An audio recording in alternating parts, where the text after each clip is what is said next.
नमस्कार दोस्तों, मैं हूं संदीप शर्मा और आप देख रहे हैं हमारा चैनल एंटरटेनमेंट आप तक। जी हां दोस्तों, हम आज बात करें भारत के सर्वोच्च नागरिक पुरस्कार भारत रत्न की। भारत सरकार ने 9 फरवरी को भारत रत्न के नामों का घोषणा की है।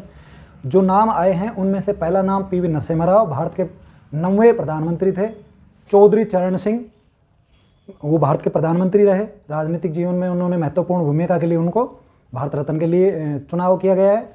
MS स्वामीनाथन, जो भारतीय कृषि वैज्ञानिक हैं, जिन्होंने कृषि क्षेत्र में विशेष योगदान के लिए कहा जाता है कि उन्होंने हरित क्रांति में महत्वपूर्ण भूमिका निभाई। LK आडवाणी, लाल कृष्ण आडवाणी पूर्व उप प्रधानमंत्री हैं, अटल बिहारी वाजपेयी के कार्यकाल में उप प्रधानमंत्री थे। राम जन्मभूमि आंदोलन से जुड़े हुए थे।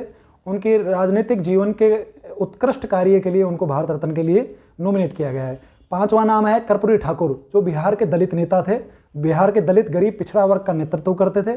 उनके विशिष्ट योगदान के लिए उनको भारत रत्न पुरस्कार के लिए चुना गया है।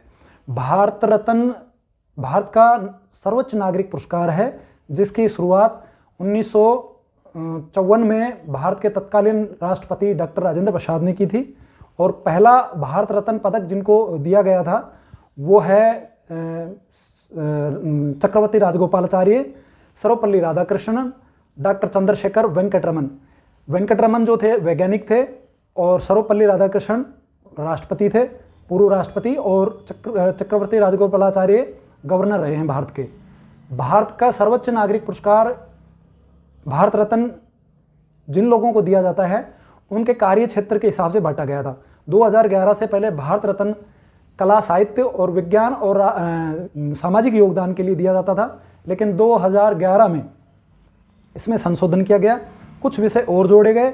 और सचिन तेंदुलकर 2011 में पहली बार खेल के मैदान में काम करने वाले, खेल क्षेत्र में काम करने वाले सचिन तेंदुलकर को भारत रत्न दिया गया। भारत रत्न देने के लिए सचिन तेंदुलकर को कुछ चेंजेज इसमें किए गए थे, क्योंकि उससे पहले भारत रत्न के लिए सिर्फ और सिर्फ साहित्य, विज्ञान, सामाजिक कार्य और विज्ञान के क्षेत्र में जो कार्य, उत्कृष्ट कार्य के लिए भारत रत्न दिया जाता था। लेकिन सचिन तेंदुलकर को चूंकि 2011 में जब दिया गया, उससे पहले तक ये व्यवस्था थी, उनमें व्यवस्थाओं में चेंज करने के बाद सचिन तेंदुलकर को भारत रत्न दिया गया। भारत रत्न जिनको दिया जाता है उनको किसी भी तरह के कोई नगद पुरस्कार नहीं दिया जाता है या किसी भी प्रकार की कोई धनराशि नहीं दी जाती है। ये एक पीपल के पत्ते के आकार का एक ताम्र पत्थर होता है, जिसपे नीचे अंकित होता है भारत रत्न। किसी भी तरह का अपने नाम के आगे, अपने नाम के पीछे भारत रत्न का उल्लेख नहीं कर सकते, लेकिन अपनी लेटर पैड, अपने पोस्टल एड्रेस आदि में, लेटर पैड वगैरह में वो अपना नाम को अंकित कर सकते हैं।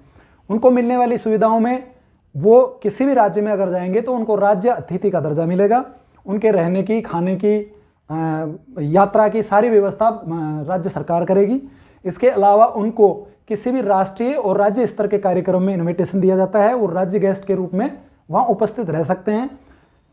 उनको सर्वेंट भी उपलब्ध करवाया जाता है, ड्राइवर आदि की व्यवस्था भारत सरकार या फिर राज्य सरकार द्वारा उनको दी जाती है। धन्यवाद।